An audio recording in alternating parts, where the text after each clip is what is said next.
Olá, começa agora o programa MP com Você, uma parceria do Ministério Público do Estado do Espírito Santo com a Assembleia Legislativa. O MP com Você é feito para aproximar o trabalho de procuradores e promotores de justiça da sociedade capixaba. A ideia é esclarecer as dúvidas da população e mostrar na prática como é o trabalho do Ministério Público Estadual. Hoje recebemos aqui nos estúdios da TV Alice a promotora de justiça Sueli Lime Silva, ela que responde pela Promotoria de Justiça da Mulher. E vamos começar a nossa conversa falando da violência contra a mulher. Olá, doutora Sueli, muito obrigado pela presença aqui nos estúdios da TV Alice. Doutora Sueli, o Espírito Santo continua aí entre os campeões da violência contra a mulher, um triste título para a gente. Como é que o Ministério Público Estadual atua nessa questão? Então, Rubem, é um mito dizermos que nós somos um país tranquilo, que não somos violentos. Essa questão da violência é um todo, não é só a violência contra a mulher. Por detrás dessa tranquilidade, dessa mansidão do nosso país, nós convivemos com 59 mil homicídios no ano. Desses 59 mil homicídios no ano, nós podemos fracionar isso, são 161 mil mortes violentas dia. Dessas 161 mortes dia, são 13 em relação à mulher. Nosso estado realmente é o terceiro mais violento. Nós já ocupamos a segunda posição, só estamos atrás de Alagoas e, se eu não me engano, Goiás. Então, realmente, a nossa situação não é muito tranquila. É lógico que essa questão da violência contra a mulher, ela perpassa por várias situações, essa questão do machismo, de todo esse envolvimento que tem de postura em relação à questão da mulher, do homem em relação à mulher. O Ministério Público, após a denúncia nas delegacias, essas denúncias se transformam em inquérito policial. Do inquérito policial chega à promotoria, no caso aqui de Justiça da Mulher, e isso se transforma numa denúncia, não é uma denúncia nos moldes que a gente fala, isso se transforma num processo, que é uma ação penal, nos crimes que são de ação pública incondicionada, e isso se transforma num processo. E esse processo, ele vai pelo trâmite normal, se ouve as pessoas, as testemunhas, as partes, a vítima, e isso é apurado, e no final se apura todas essas questões, vê se a pessoa é responsável ou não por aqueles fatos e se penaliza o agressor. A senhora falou aí da Promotoria de Justiça da Mulher. O que é a Promotoria de Justiça da Mulher? A Promotoria de Justiça da Mulher é um setor especializado para apurar os crimes relativos à violência doméstica contra a mulher. No âmbito doméstico e familiar, os delitos que ocorrem em relação à mulher são apurados nessa promotoria especializada. E quando que a mulher deve buscar a Promotoria de Justiça da Mulher? Quando ela é vítima de agressão física, psicológica, no âmbito doméstico e familiar. Então, quando há uma prática de um delito envolvendo ou uma contravenção penal que seja dentro do âmbito doméstico e familiar, ela deve procurar a Promotoria de Justiça da Mulher. Vamos aproveitar para dar o endereço aí da Promotoria de Justiça da Mulher. Vocês estão vendo aqui embaixo, é a Avenida Maruípe 2544. E também existe a delegacia, o plantão especializado. Como é que funciona isso, doutor? Então, nos horários de 8 da manhã às 16 horas, ela deve procurar, quando ocorre um delito, né, ou uma contravenção penal ou um crime contra a mulher, ela pode procurar a delegacia entre 8 às 16 horas. Se porventura for no horário que ultrapasse esse limite aí, ela deve procurar o plantão, que é o PEM, que também está o endereço aí que vocês... O endereço está aqui, é Rua Hermes Curri, 350, na Ilha de Santa Maria. Isso aí no horário que ultrapasse, das 8 às 16 horas, e nos dias que são feriados e finais de semana. Após, se não tiver nesse horário a delegacia aberta, no caso no plantão. A promotoria é quando, porventura, não haja um atendimento nessa delegacia que queira fazer alguma reivindicação que não foi bem atendida, ela pode também estar procurando a promotoria de justiça para fazer alguma denúncia em relação a qualquer um atendimento que não foi feito de forma tranquila lá na delegacia. Agora, doutora, eu presenciei uma violência contra a mulher. Eu posso denunciar? Deve denunciar. Ocorre que há alguns crimes que dependem só da mulher. Exemplo que eu vou dar, uma ameaça. A ameaça está só no desejo da mulher, se ela quer ou não quer fazer essa denúncia. Por exemplo, o estupro. Também está só na vontade da mulher querer ou não querer denunciar. Então, são delitos que o legislador falou assim, não, isso está na vontade única e exclusivamente da mulher, querer ou não denunciar esse fato, porque está muito intimamente ligado à vontade dessa pessoa.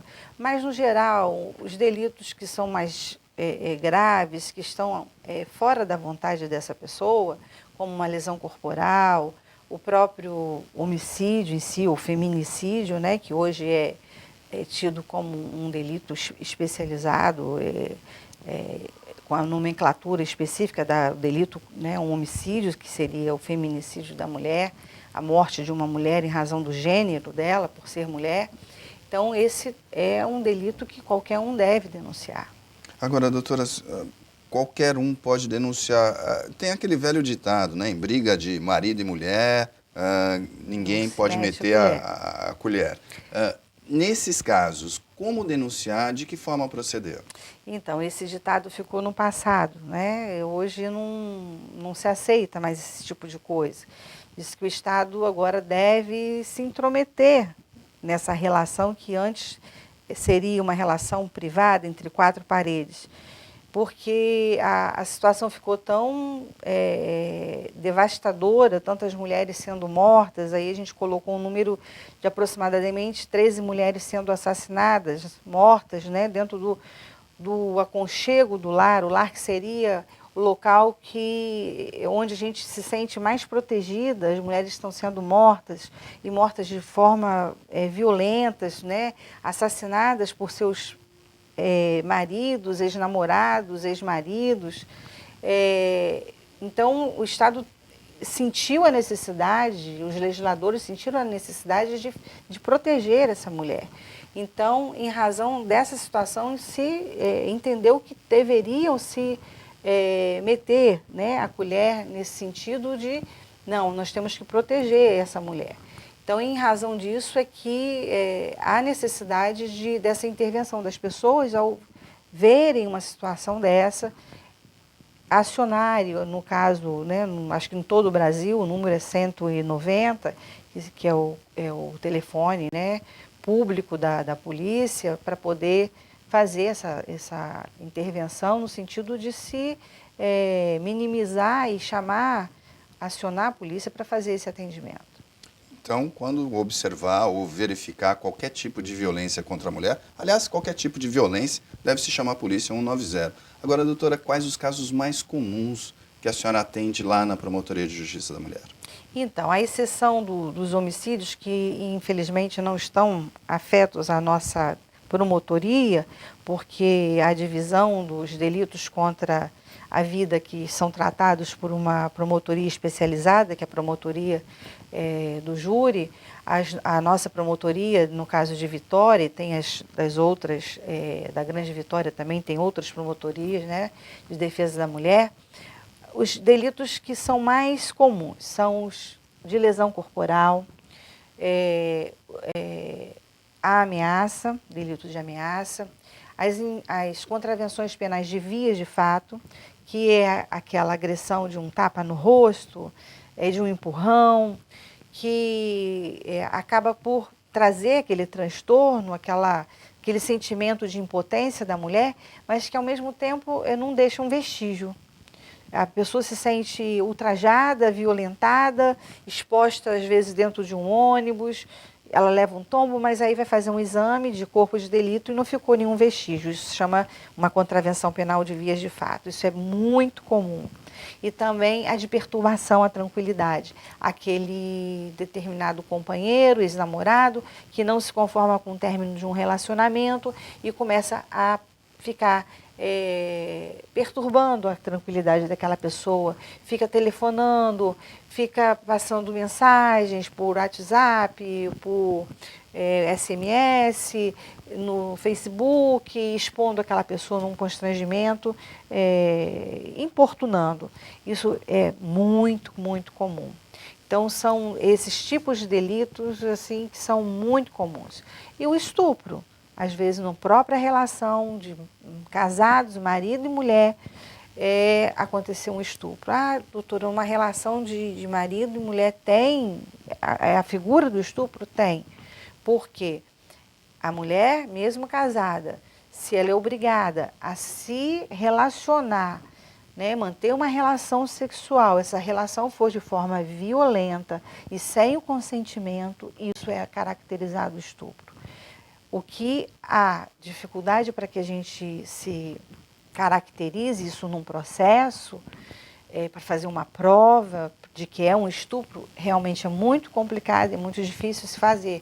Mas o delito pode ser caracterizado, sim, quando há uma violência que demonstre que isso ocorreu dentro do casamento. Isso é possível ser caracterizado o delito de estupro, sim. O estupro, acho que precisa ficar claro, não há consentimento, é estupro. É estupro. Houve a violência, a grave ameaça e manteve-se a relação sexual, ou até não. O estupro hoje ele está caracterizado desde que haja, né, a violência, até o ato libidinoso é caracterizado o estupro. Perfeito. Nós vamos pedir licença aqui à doutora Sueli Lime Silva e a você que nos assiste. Nós vamos agora para um rápido intervalo e voltamos logo mais para continuar essa nossa conversa. Você pode participar do MP com você enviando sugestões de temas que gostaria de ver aqui. Vá na página do Ministério Público, no Facebook. Participe e fique por dentro do que acontece no Ministério Público Estadual, curtindo a nossa página. O endereço é facebook.com/MP Espírito Santo, tudo junto. No próximo bloco, vamos continuar falando da Promotoria de Justiça da Mulher. Nós já voltamos.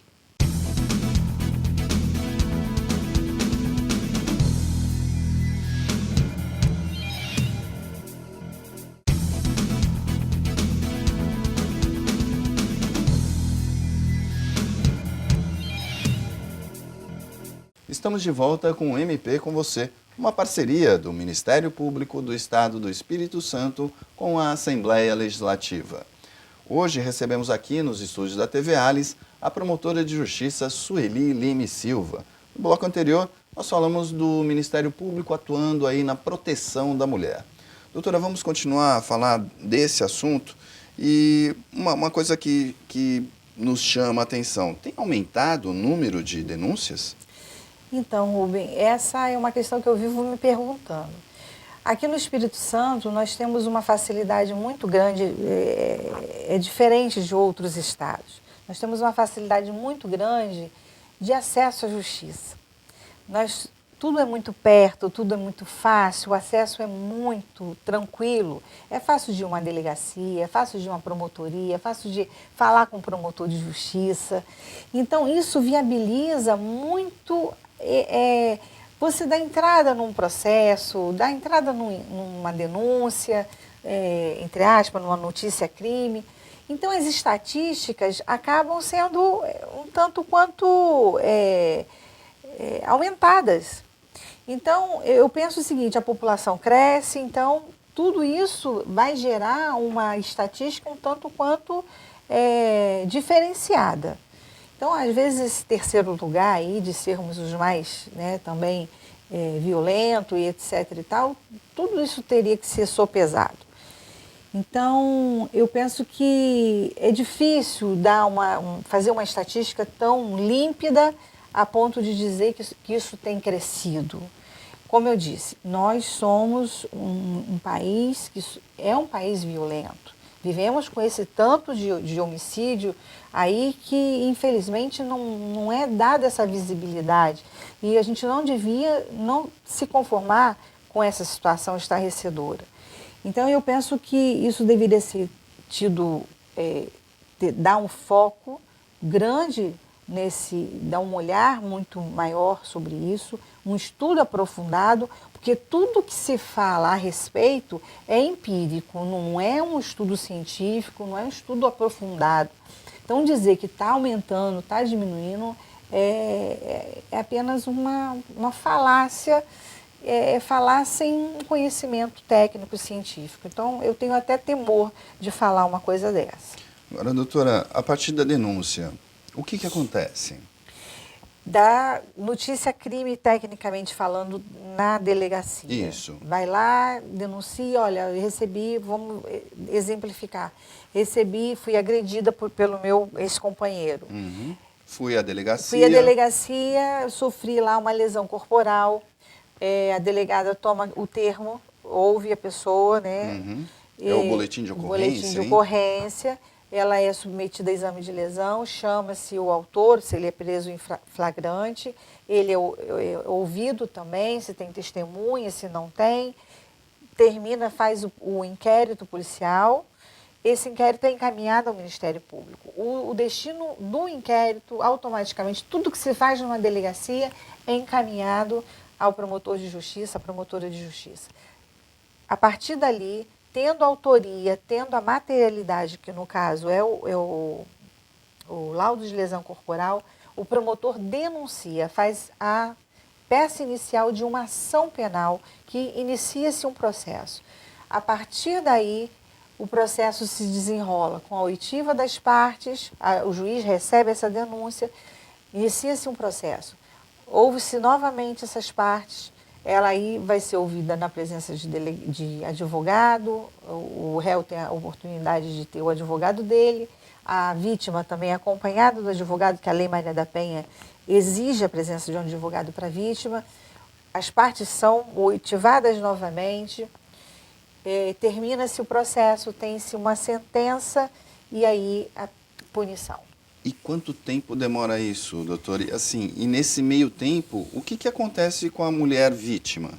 Então, além desse processo, que é uma ação penal, concomitantemente a mulher pode pedir uma medida protetiva, que é um processinho que a gente faz em apenso, juntamente com ele, que chama-se medida protetiva de urgência. Se ela necessita, ela pede essa medida.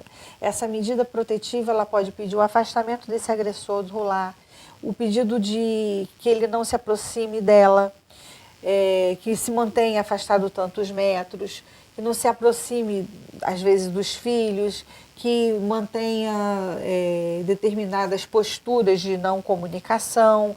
Então, são várias posturas que se impõem, condições no caso aí requerido, que seria o autor, para que ele se abstenha de fazer determinadas coisas. Se ele, por exemplo, tem um porte de arma, que ele se retire esse porte de arma dele, se é um policial militar, que muitas das vezes a gente tem réus, né, que são da polícia militar, às vezes policial civil. Então, dependendo da situação, são condições que são impostas a essa pessoa. E esse processo de pessoa, de caso para caso, pode demorar 1 ano, 2, 3, 4 anos. E aí que a gente se depara com uma situação do direito brasileiro, do processo penal brasileiro, que atravanca o procedimento em si, que é demasiadamente longo. São vários recursos que são possíveis, e a pena é uma pena, às vezes, muito pequena desses crimes de lesão corporal, de ameaça, e muitos dos processos, no caso da Lei Maria da Penha, são prescritos e a punição não se alcança. Doutora, agora, esse tempo todo, para a gente ter uma punição para esse autor dessa violência, essa punição, ela é justa? A questão é se ela é eficaz aí, entendeu? Talvez justa ou não. Eu penso que esse modelo nosso, ele é um modelo caótico, falido, esdrúxulo e absurdo. Do jeito que vai, do jeito que está, eu não vejo nenhuma eficácia nele. Teríamos que mudar todo o nosso sistema de justiça no Brasil para que nós alcançássemos a efetividade, principalmente nesse campo da Lei Maria da Penha. E aí, doutora, como é que fica? Porque o problema que a gente tem é exatamente esse. Hoje a gente tem aí parceiros violentos, parceiros, ex-parceiros extremamente violentos. As mulheres têm algum tipo de garantia para que exista, de fato, uma punição que seja efetiva? Eu penso que a Lei Maria da Penha, né, 11.340 de 2006, ela realmente foi um marco. A própria lei aí do feminicídio de 2015 também é um marco, mas nada é garantia.